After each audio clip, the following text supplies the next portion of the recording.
Hi guys, so today we're going to be classifying conic sections according to their discriminant. Now before we start, it's best to use this method when the term dxy is present in the general equation of the conic section. Now, the first step here in this method is to identify the coefficients a, b, and c so that we can use it to solve for the value of discriminant b squared minus 4ac. And once we've solved its value, we can refer to this table to determine whether it is a circle, ellipse, parabola, or hyperbola. Let's now solve problem number 1. We have the general equation 5x squared minus 3xy plus 2y squared plus 3x minus 8 minus 7 equals 0. Now the first step here is to identify the coefficients a, b, and c. And to identify a, that will be the coefficient of x squared, and that is 5. For the coefficient b, that will be the coefficient of xy, and that would be negative 3. And lastly, for the coefficient c, that will be the coefficient of y squared, and that would be positive 2. Now that we have these three coefficients, we can now use the discriminant to identify what type of conic section this equation represents. Let's substitute the values of the coefficients to the discriminant. So we will have negative 3 squared minus 4 times 5 times 2. Simplifying further, I would have 9 minus 4 times 5, that is 20, times 2, that will be negative 40. So 9 minus 40 is negative 31. And we know that negative 31 is less than 0. So referring to the table, it could either be a circle or ellipse.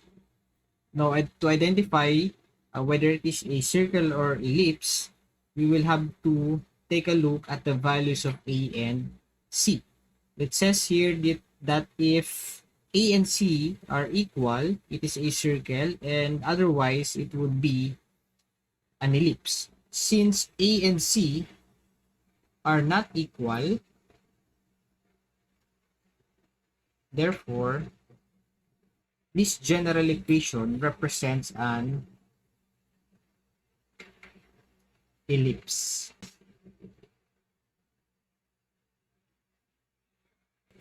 Let's proceed to problem number 2.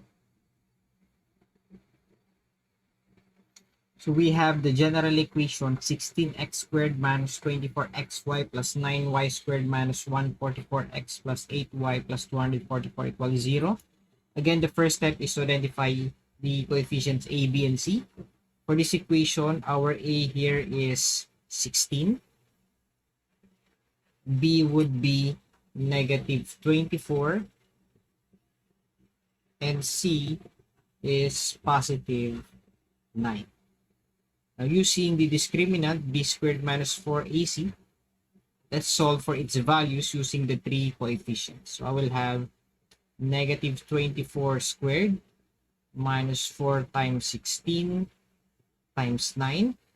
Simplifying, we have negative 24 squared, that would be 576, minus 4 times 16, that is 64, times 9 would also be equal to 576. Therefore, the value of the discriminant here would be equal to 0.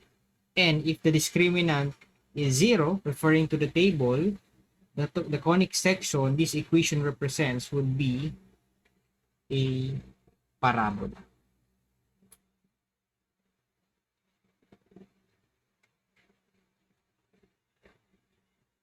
Next, let's proceed to problem number 3.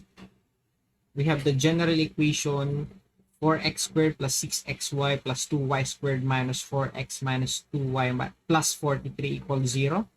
Let's identify a. So a here is 4. B is positive 6. And c here is positive 2. Using the discriminant b squared minus 4ac, let's plug in the values of a, b, and c. I would have here 6 squared minus 4 times 4 times 2.